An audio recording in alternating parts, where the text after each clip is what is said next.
All right, everyone, here's the flag we just finished up for a customer. It is a 2 scale.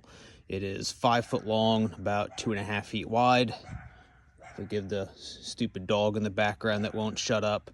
First few stripes there are burnt in with a torch, and then the last 3, the red, white, and blue, are actually epoxy resin, not paint.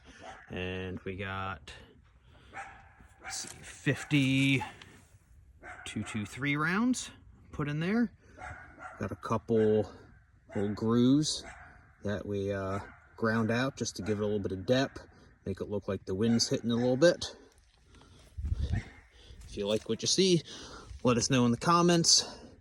And you can always find us on Instagram, Facebook as well at Gracefully Rustic Woodworks, or you can always shoot us an email at gracefully rustic woodworks@gmail.com if you're interested in one of these.